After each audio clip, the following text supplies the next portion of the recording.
We're going in 3, 2, 1.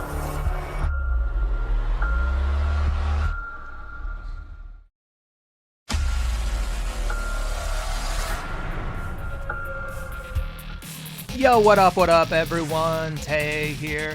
It's been a while. Sorry about that, but a lot to talk about today, because today I want to talk about Thanos and Eros and when they will be returning to the MCU, as well as just some other cosmic MCU topics that'll tie into their story, like the Eternals, the Celestials, and Galactus, and stuff like that. But first, of course, before we get into everything, if you are new to the channel and a fan of Marvel and the MCU, then you should definitely subscribe to the channel, because that is what we talk about here. And also, remember to stick around until the end of the video, because we do have super thanks questions to get to.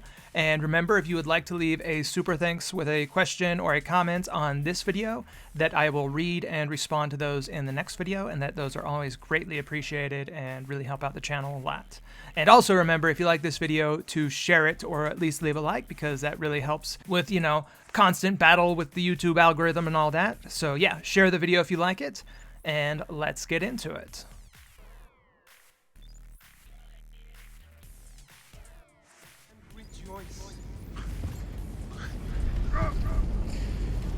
You have had the privilege of being saved by the great Titan. For even in death, you have become children of Thanos.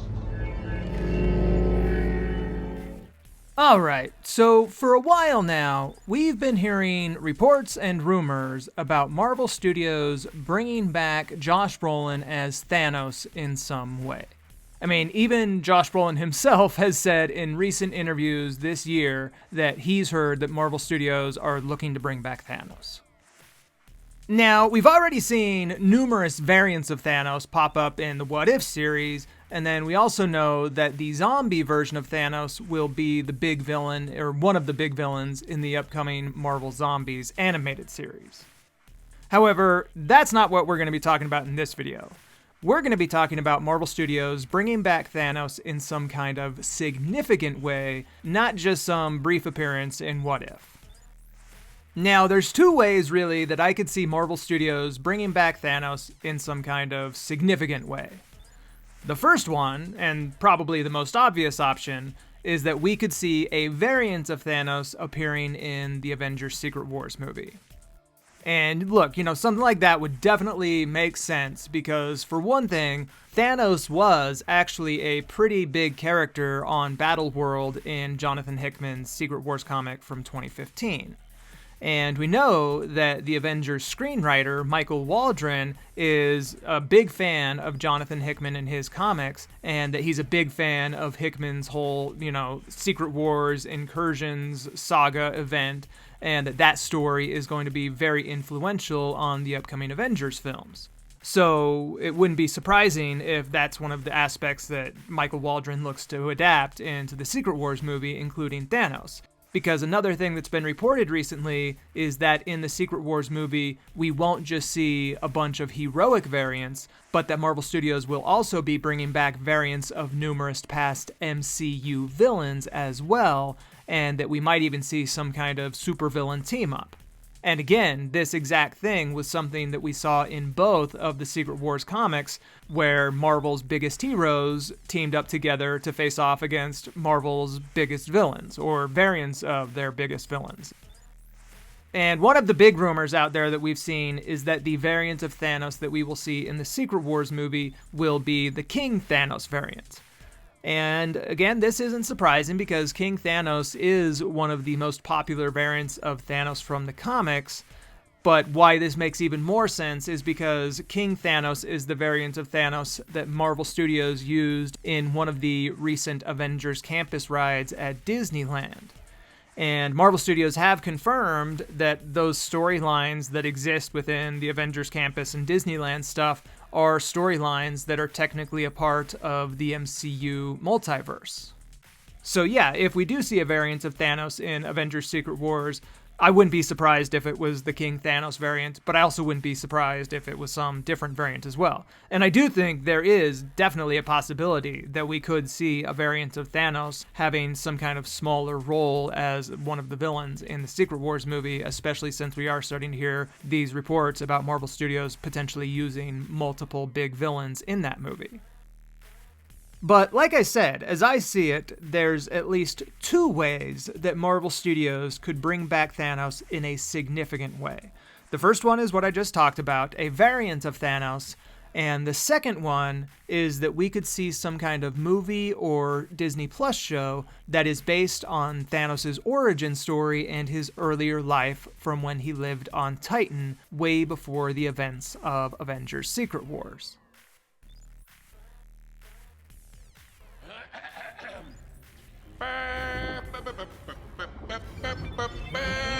Behold, the royal prince of Titan, brother of Thanos, the knave of hearts, the great adventurer, Star Fox of Mystery Planet. What a pleasure to make your acquaintance, my fellow Eternals. Alright, so ever since the Infinity Saga ended, there have been reports about Marvel Studios developing some kind of movie or show that would revolve around Thanos and his official origins in the MCU. Now, in Avengers Infinity War and the Eternals, we did learn a little bit about Thanos' backstory, but nothing was in great detail. But we do know that he came from the planet Titan, and that long ago, something happened on Titan that decimated the planet and wiped out its population. And then the other thing that was confirmed in those movies is that just like in the comics, Thanos' brother is the eternal Eros, the Prince of Titan, and that his father was also an Eternal named Alars, who was the ruler of Titan. Welcome, Thanos, son of Eros. And one of the reasons I actually wanted to do this video is because Marvel Studios just recently released a new game for Apple Vision Pro called What If? An Immersive Story. Now, I haven't played the game because I am in no way rich enough to own an Apple Vision Pro. But I did watch some of the full gameplay videos online just to kind of see what the game's storyline was and if there was anything in it that might somehow tie into the broader MCU. Because this game is basically just like an hour-long episode of What If, and it does technically occur within the boundaries of the official MCU multiverse. And you know, the game looked pretty cool for what it is, but I did notice there were a few notable details to touch on regarding how it might give us some hints at a few things that will happen throughout the rest of the multiverse saga. And I can, possibly talk about a few of the other notable details in a different video, but the main thing I wanted to touch on in this video was the Thanos stage of the game. Because one of the levels the player has to visit early on in the game is the planet Titan of an alternate reality. And the storyline that is set up for this level is that a younger variant of Thanos has been caught trying to steal the Reality Stone from the Nova Corps headquarters on Xandar, because in this universe, the Nova Corps were actually in possession of the Reality Stone instead of the Power Stone. However, of course, this young Thanos variant ends up getting caught by Carol Danvers, who in this universe is a member of the Nova Corps. So because he ended up getting caught, this level starts off with the young Thanos variant standing trial on Titan in front of a panel of judges. And I'll play just a little bit of footage from this level of the game, but I'm going to have to edit it down a bit because I don't want this video to get pulled because I showed too much. But here's just a little glimpse. On behalf of the Nova Corps, we remand the prisoner, Thanos of Titan, and present him for summary judgment. I do not recognize this court. Now, Magistrate, there's no need for barbarism. Prince Eros. What an honor to be met by the Nova Corps' most powerful centurion. Your Honor, my brother is deeply remorseful. His sole concern, as is all of ours, is the well-being of Titan. And my father would be happy to support that well-being. Now, like I said, I can't play the whole clip because of, copyright reasons, but I will leave a link to the full gameplay video in the description down below if you guys want to check out the full game.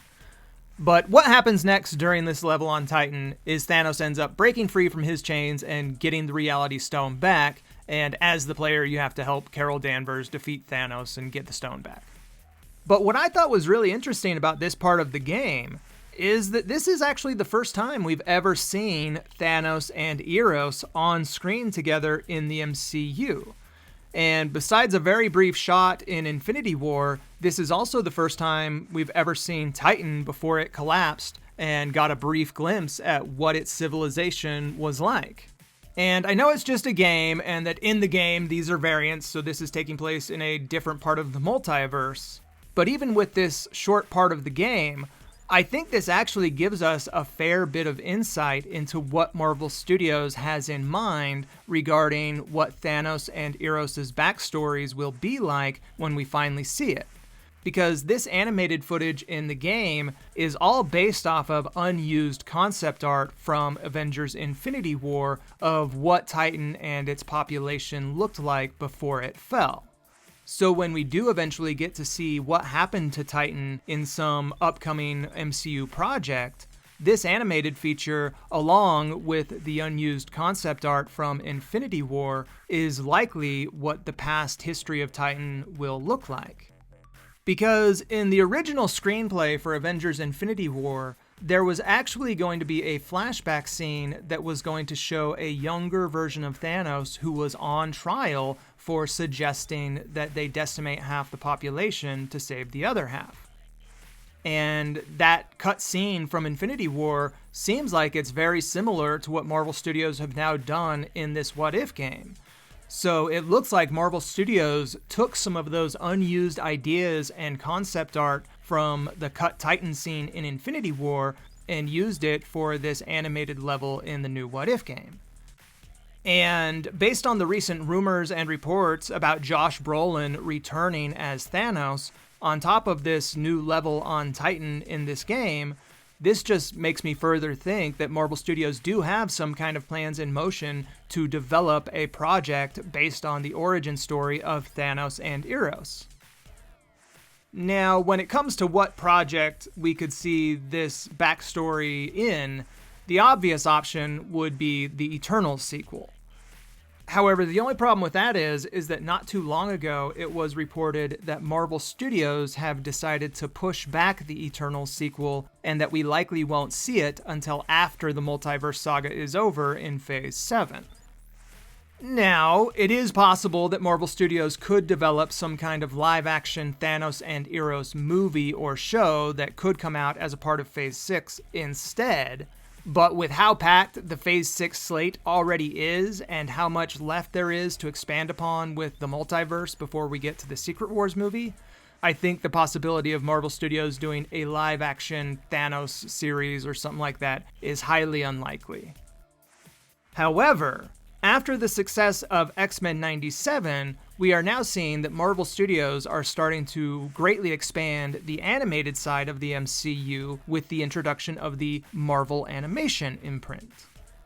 So after seeing this new What If game footage of both Thanos and Eros on Titan, I actually think what Marvel Studios is likely going to do is they are probably going to develop a Thanos animated series that will bring back both Josh Brolin and Harry Styles to voice their characters, and that it will explore the backstory of Thanos and Eros growing up on Titan. Now, of course, in a perfect world, I, of course, would rather see a very well-made live-action Disney Plus series to explore the origins of Thanos, because the live-action stuff just holds more weight than the animated stuff. So yeah, of course, if time and money weren't a factor, I would love to see a really well-made Thanos live-action show. However, that said, there is actually several really big upsides to Marvel doing an animated show as opposed to a live-action project. And that's because it would allow Marvel Studios to go as big and crazy with the show as they want, because an animated series would of course have a way smaller budget than a live-action project. And it would also allow Marvel Studios to jump around in time a lot more, where maybe the show could start off when Thanos was very young or when he was born, and then jump forward in time with each episode showing a different phase of his life, very similar to the Thanos Rising comic run. And another thing that an animated series would allow for is it would allow Marvel Studios to use pretty much any characters they wanted to, because with a live action show, you have to deal with actors and the actors' contracts and all of that.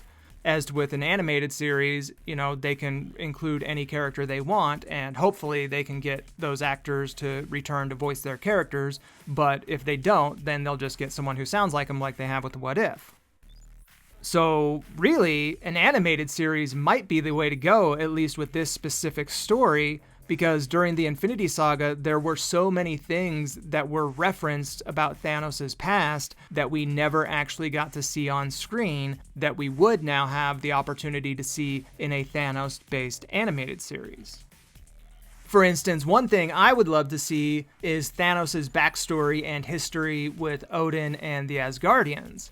Because I remember back during Phase 3, I think it was after Thor Ragnarok came out, Kevin Feige or someone at Marvel Studios said in an interview that the reason that Thanos waited to collect the Infinity Stones to when he did is that he was waiting until Odin died because Odin was the protector of the Nine Realms, and that Thanos feared that Odin would stop him from collecting the stones if he found out about it. So in an animated series, I would definitely like to see some backstory on that, and if, there's any history between Thanos and Odin and the Asgardians going back, and, what the kind of backstory and origins of that whole idea is. And, of course, another thing that I would love to see in a Thanos series is Thanos and the Black Order waging war against Xandar in order to get the Power Stone. Now, that would probably have to be something that we would see in the last episode, because we know that happened just before the events of Infinity War kicked off. So maybe that could be the big season finale of the show or something, where by the end of it, it catches up with Thanos, to when we first saw him in Avengers Infinity War. Or, of course, they could always adapt that into the Nova series, which I definitely think is a possibility as well. I'm just not so sure if Marvel Studios would, pull all those strings to get Josh Brolin to return for one scene in a Nova Disney Plus show. But if they did do it, that would be awesome as well. And then another important thing that an animated series could allow for is it could dig into the past origins of the Eternals and the Celestials, and how the Eternal Alars came to rule Titan and have an eternal family. Because in the Eternals movie, it's revealed that the Eternals are actually highly advanced synthetic life forms created by the Celestials, and not biological life forms like they all previously believed. However, that's a little bit confusing, because at the end of the Eternals movie, we are introduced to Eros, who is confirmed to be the son of Alars and the brother of Thanos. So this brings up the question, if Eternals are synthetic beings, then how could the Eternal Alars have sired children and had a family? Well, after the first Eternals movie came out, director Chloe Zhao and the film's writers, the Firpo cousins, actually revealed a surprising amount of details in interviews about what their plans were for the sequel and how it would explore Eros and Thanos' backstory, and also the backstory of the Eternals who lived on Titan and what happened there.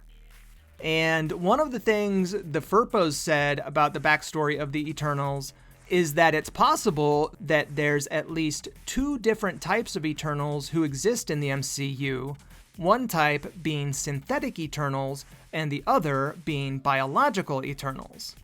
And they even went on to say that there might be a planet out there where all of the biological Eternals once lived. Now, the Firpos didn't come straight out and say that Titan is the planet they were talking about, but that was definitely what they were hinting at. So yeah, that's definitely one aspect that I think would probably be explored and explained in a Thanos animated series if we got it. In fact, a few months ago, when it was reported that the Eternals sequel is likely going to be pushed back until Phase 7, One of the scoops that came out shortly after that was saying that certain plot elements of the Eternal sequel would be folded into a different project that'll be coming up in Phase 6. And back when that was reported, I did a video saying that I thought the movie that made the most sense for that to be in is Thor 5, that we could perhaps see some of the Eternals appearing in Thor 5 and this big kind of Twilight of the Gods type movie. And I still totally think that makes sense. I still think there's a good chance that will happen.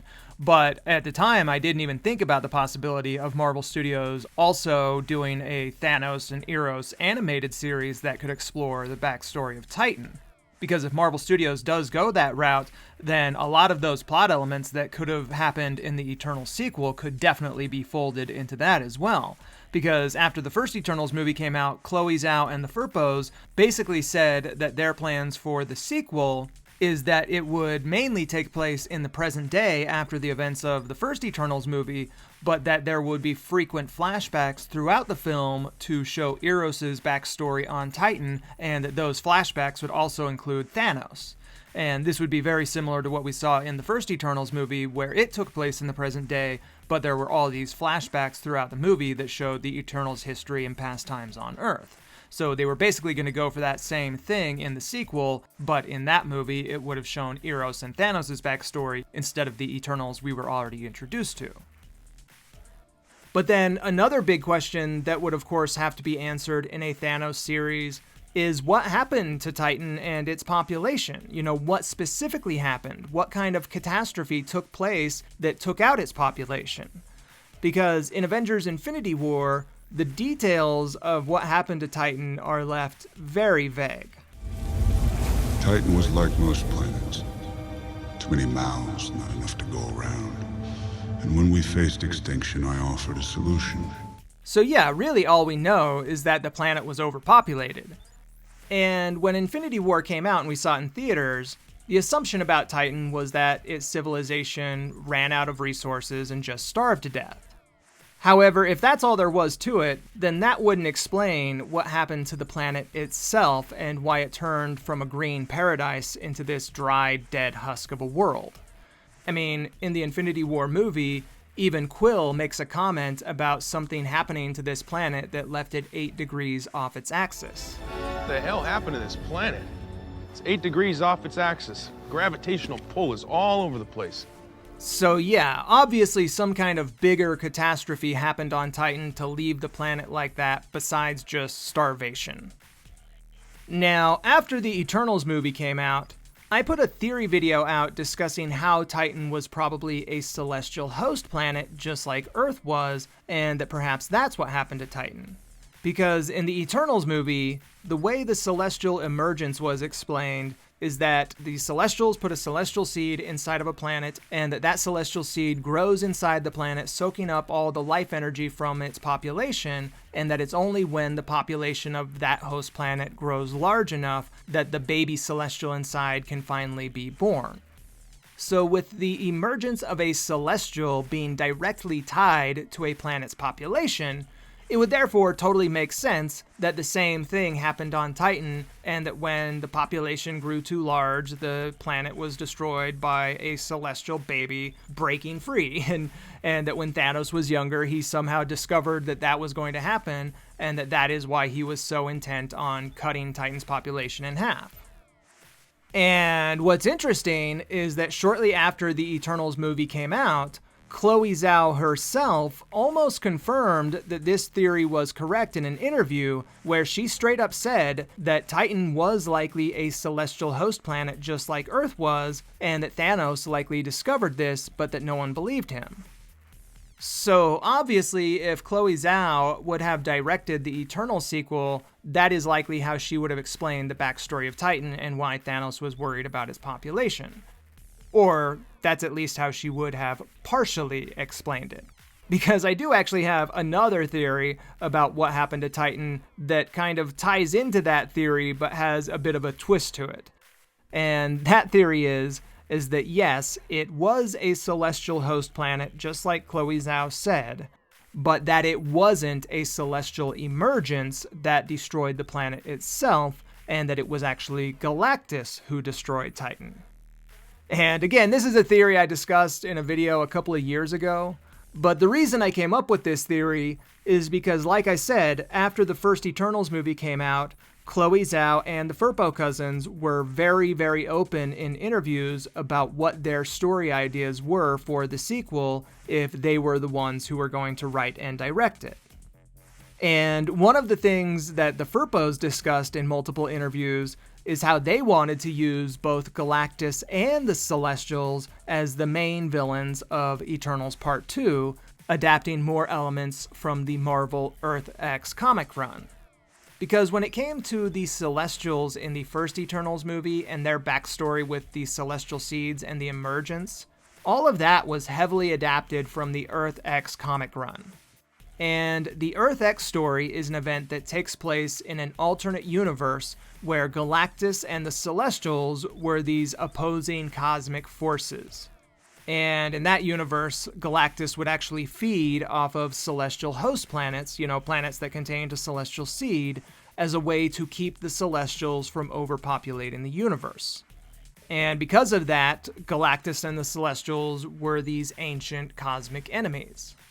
And based on everything that the Firpos said in interviews, it sounds like that storyline was going to be a big part of their plans for the plot of the Eternals sequel, to where Galactus would have been an enemy of the Celestials who fed off of the celestial host planets. Now, when we do finally get to the Eternals sequel in a few years, we probably won't see Galactus in it now because Galactus has now been confirmed to be appearing as the main villain in the Fantastic Four movie. Plus, with the Eternals sequel being pushed back, by the time that movie does finally get made, the chances are that the Firpos and Chloe Zhao won't even be attached to it anymore. However, that said, that does not mean that Galactus couldn't still be tied into the backstory of Titan. Because in the Eternals movie, when Arishem shows Cersei a vision of Tiamat being born, in that vision, it shows Tiamat completely destroying the Earth to where once he's born, there's basically not even a planet left anymore. So by that logic, if Titan were to have had a celestial emergence event happen in its past, then presumably it would have destroyed the planet completely, just like we saw in Cersei's vision in the Eternals. And the way that Titan was depicted in Avengers Infinity War, it actually looks much more like a world that could have been consumed by Galactus. Because when Galactus consumes a planet, he doesn't just open his mouth and eat it like a cheeseburger. What he usually does is he touches down on the planet's surface and uses his technology to literally drain the planet of all of its life force and energy, leaving it as this dried up husk of a world when he's finished. And with what Titan looks like in the present day during Avengers Infinity War, that is much more in line with what Galactus would do to a planet than a Celestial breaking the planet open upon being born and destroying it completely. Plus, if in the MCU, Galactus does prefer to feed on celestial host planets like the Firpos hinted at, then it would make sense why he would have seeked out Titan in the past to consume it, because he would have been going after that celestial host energy. Now, of course, like I said, this theory becomes a little bit more complicated now that we know that Galactus will be the main villain in the Fantastic Four movie, because we know that the events of the Fantastic Four movie are going to be occurring in an alternate reality and not the MCU 616 universe. Because in the comics, Galactus was a universal entity, which means there were different versions of Galactus in different timelines throughout the multiverse. And so we don't yet know if that is how Galactus will be approached in the MCU, to where maybe there will be multiple variants of Galactus, or if Galactus will be a multiversal entity to where there's only one version of him throughout the multiverse. But either way, my point is that if Marvel Studios made a Thanos Origins project into an animated series, it would allow them the creative freedom to go really big with that story, to where they could also incorporate big cosmic entities like Galactus and the Celestials into that story if they wanted to. And I mean, they could also incorporate other big cosmic entities that were tied to Thanos and his backstory, like Kronos, who was Thanos and Eros' grandfather. And another cool thing about Marvel Studios possibly doing a Thanos animated series is that maybe we could actually get Josh Brolin back to voice an animated version of Thanos for the show, but then also appear as a live-action variant of Thanos for the Secret Wars movie as well. I mean, who knows? I'm just throwing that out there as another possibility. But it sounds like Josh Brolin is down with the idea of returning to play Thanos. It sounds like he is open to doing that whenever, if Marvel Studios want to bring him back. So yeah, I wouldn't be surprised if we do see a variant of Thanos in the Secret Wars movie as well. And I also think there's a very strong possibility that Marvel Studios will do some kind of Thanos Origins animated series, because it looks like that is something they are going to be leaning more into, because we know that we have the Eyes of Wakanda animated series coming out probably later this year, which will actually be an animated series that occurs within the MCU 616 universe. And so far, all the other animated shows have been multiversal shows that take place in different universes. So with the Eyes of Wakanda series coming out, that does make me think that this is something that Marvel Studios are going to continue to do with the animated stuff, to show us stuff that happened in the MCU's past that they don't want to spend the money on doing in a live action format. So yeah, as always, we'll have to see what happens. So you guys let me know what you think and leave all of your theories on all of this in the comments below. And yeah, I think we will call it here for this video. However, we are not done just yet, because we do still have super thanks to get to. So let's get to those. Thank you. Thank you. Thank you. Thank you. Thank you. All right, so let's jump into these super thanks questions, and we only have 4 today, so this should go pretty quick. And the first one we have is $5 from Paul Sanford, and this was actually left on the Doctor Strange 3 video I did like a month ago, so I almost missed this one, so I'm glad I saw it, Paul. Thank you very much, dude. And then besides that, we also, of course, have $5 from Gator Chris, and thank you very much, as always, Chris. Really appreciate it.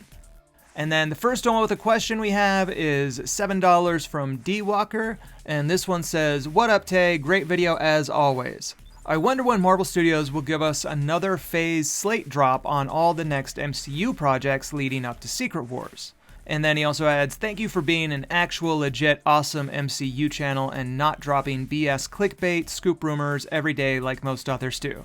Your videos are extremely thorough and well put together. It's all good if there's a bit of a wait in between vids. Quality, not quantity." Alright, thank you very much for that, D Walker. And then as far as your question goes, I think it's pretty clear when we're probably going to get, the next slate drop of projects in the lead up to Secret Wars. And that will probably be at San Diego Comic-Con and D23. And Comic-Con is coming up just next month, in almost a month from now exactly. And then D23 is like 2 weeks after that. So they haven't officially confirmed if Marvel Studios are going to be at Comic-Con or not, because Comic-Con doesn't usually announce their big, Hall H panels and all of that until like 2 weeks, 3 weeks before the actual event. But I'm pretty sure Marvel Studios will be there, because they haven't been there since 2022, because last year they couldn't go because of the writer's strikes.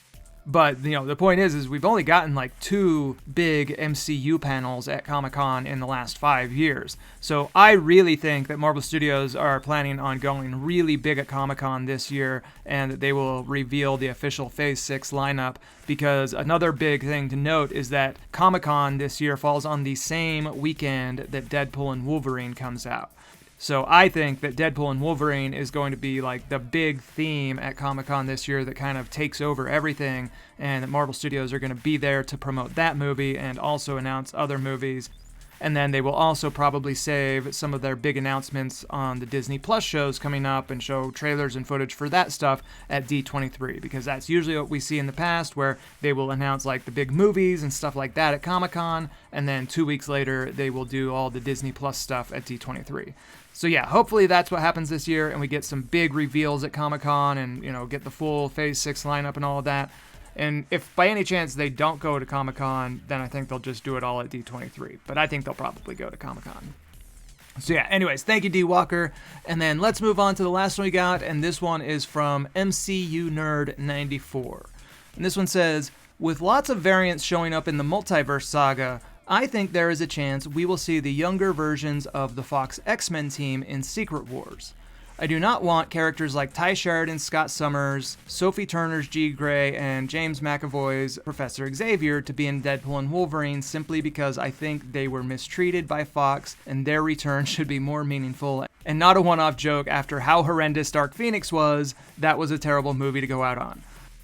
Okay, first off, MCU nerd, bro, you gotta get some commas and periods in there. That was kind of tricky to read. But as far as what you're saying, yeah, I think there's definitely a possibility we could see at least some of the younger X-Men characters in the Secret Wars movie. But I do think that Kevin Feige is leaning more towards bringing back the classic, original, older X-Men cast. But I wouldn't be surprised if we saw a few of the younger characters in there. And I totally agree, Dark Phoenix was a horrendous movie, and it was unfortunate that that was the last movie of the Fox X-Men films. So yeah, thank you very much for that, MCU nerd, and thank you to the rest of you for leaving those super thanks. It really helps out the channel a lot, and I really appreciate it. And to those of you watching, remember, if you would like to leave a super thanks with a question or a comment on this video, that I will read and respond to those in the next video. And yeah, I think that covers it for today. I hope you guys enjoyed this one. I'm working on another shorter one that should be out soon. And remember, if you like this video, to leave a like and subscribe to the channel if you're new here. And also come follow the channel on Twitter. And you can check out any of the other videos you may have missed, linked in the description down below. So yeah, thank you as always for watching, everyone, and I will be back soon.